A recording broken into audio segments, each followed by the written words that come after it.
안녕하세요. 원서 읽는 고양이 제인이에요. 오늘은 해리포터 2권 마지막 챕터인 Chapter 18 Dobby's Reward. 어제 읽던 거 마저 읽어보도록 할게요. 재미있게 봐주세요. 야옹! He held up the small black book with a large hole through the center, watching Mr. Malfoy closely. Harry, however, was watching Dobby. The elf was doing something very odd. His great eyes fixed meaningfully on Harry. He kept pointing at the diary, then at Mr. Malfoy, and then hitting himself hard on the head with his fist. I see, said Mr. Malfoy slowly to Dumbledore. A clever plan, said Dumbledore in a level voice, still staring Mr. Malfoy straight in the eye. Because if Harry here, Mr. Malfoy shot Harry a swift, sharp look, and his friend Ron hadn't discovered this book, why, Ginny Weasley might have taken all the blame. No one would ever have been able to prove she hadn't acted of her own free will. Mr. Malfoy said nothing. His face was suddenly mask-like. And imagine, Dumbledore went on, what might have happened then? The Weasleys are one of our most prominent pure-blood families. Imagine the effect on Arthur Weasley and his Muggle Protection Act if his own daughter was discovered attacking and killing Muggleborns. Very fortunate the diary was discovered and Riddle's memories wiped from it. Who knows what the consequences might have been otherwise? Mr. Malfoy forced himself to speak. Very fortunate, he said stiffly.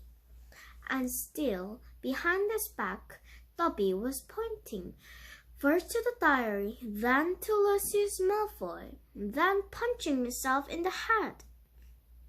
And Harry suddenly understood. He nodded at Dobby, and Dobby backed into a corner, now twisting his ears in punishment.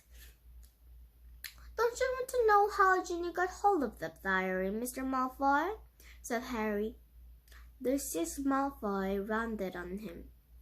How should I know how the stupid little girl got a hold of it? He said. Because you gave it to her, said Harry, in flourish and butts. You picked up her old translation book and slipped the diary inside it, didn't you? He saw Mr. Malfoy's white hands clenched and unclenched.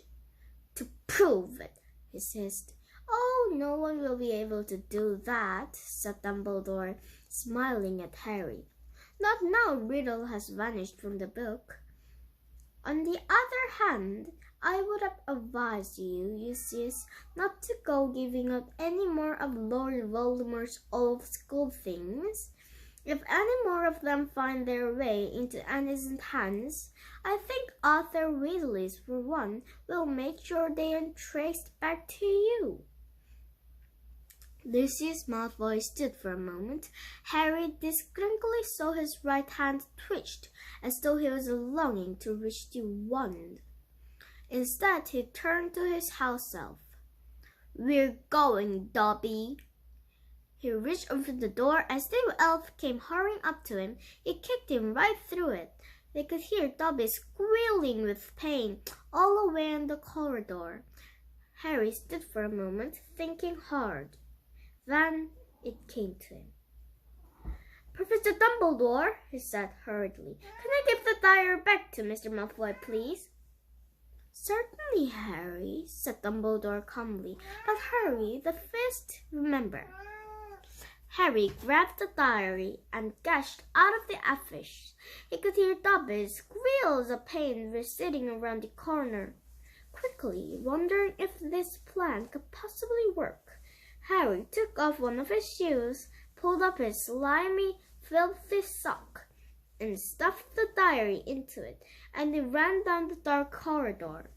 He caught up with them at the top of the stairs. Mr. Malfoy, said he gasped, speaking through a halt. I've got something for you. And he forced a smelly sock into Lucius Malfoy's hand. What the? Mr. Malfoy ripped the sock off the diary, threw it aside, then looked furiously from the ruined book to Harry. You're made the same sticky under your parents one these days, Harry Potter, he said softly. They were meddlesome fools too. He turned to go. Come, Dobby! I said come! But Dobby didn't move. He was holding up Harry's disgusting, slimy sock and looking at it as though it was a priceless treasure. Master has given Dobby a sock, said the elf in wonderment. Master gave it to Dobby. What's that? Spat Mr. Malfoy. What did you say? Dobby has got a sock, said Dobby in disbelief. Master threw it, and Dobby cut it, and Dobby is free. Lucius Malfoy stood frozen, staring at the elf. Then he lunged at Harry. You lost me my servant, boy! But Dobby shouted, You shall not harm Harry Potter! There was a loud bang, and Mr. Malfoy was thrown backwards. He crashed down the stairs, 3 at a time, landing in a crumpled heap on the landing below. He got up, his face livid, and called out his wand, but Dobby raised a long, threatening finger. You shall go now, he said fiercely, pointing down at Mr. Malfoy. You shall not touch Harry Potter. You shall go now. Lucius Malfoy had no choice. With a last, incensed stare at the pair of them, he swung his cloak around him and hurried out of sight. Harry Potter freed Dobby, said the elf shrilly, gazing up at Harry. Moonlight with the nearest window reflected in his old black eyes. Harry Potter set Dobby free. Least I could do, Dobby, said Harry, grinning. Just promise never to try and save my life again. The elf's ugly brown face split suddenly into a wide, toothy smile. I've just got one question, Dobby, said Harry, as Dobby pulled on Harry's sock with shaking hands. You told me all this had nothing to do with he who must not be named, remember? Well, it was a clue, sir, said Dobby, his eyes widening, as though this was obvious. Dobby was giving you a clue. The Lark Lord, before he changed his name, could be freely named, you see? Right, said Harry weakly. Well, I better go. This is feast, and my friend Hermione should be awake by now. Dobby threw his arms around Harry's middle and hugged him. Harry Potter is great above far than Dobby knew. He sobbed. Farewell, Harry Potter. And with a final loud crack, Dobby disappeared. Harry had been to several Hogwarts feasts, but never one quite like this. Everybody was in their pajamas, and the celebrations lasted all night. Harry didn't know whether the best bit was Hermione running towards him, screaming, You solved it! You solved it! Or Justin hurrying over from the Hufflepuff table to wring his hand and obliging endlessly for substituting him, or Hagrid turning up at 3:30, cuffing Harry and Ron so hard on the shoulders that they were knocked into their plates of trifle, or his ransom Ron's 400 points for Gryffindor, securing the house cup for the second year running. Oh, Professor McGonagall, standing up to tell them all that the exams had been cancelled as a school treat. Oh, no, said Hermione. Or Dumbledore announcing that unfortunately Professor Lockhart would be unable to return next year owing to the fact that he needed to go away and get his memory back. Quiet the fears of George in the cheering that greeted this news. Shame, said Ron, helping himself to a jam donut. He was starting to grow on me. The rest of the summer term passed in a haze of blazing sunshine. Hogwarts was back to normal, with only a few small differences. Defense against the dark arts classes were cancelled. But we've got plenty of practice at that anyway, Ron told the disgruntled Hermione. And Lucius Malfoy had been sacked as a school governor. Draco was no longer striking around the school of their own place. On the contrary, he looked resentful and sulky. On the other hand, Ginny Weasley was perfectly happy again. Too soon, it was time for the journey home on the Hogwarts Express. Harry, Ron, Hermione, Fred, George, and Ginny got a compartment to themselves.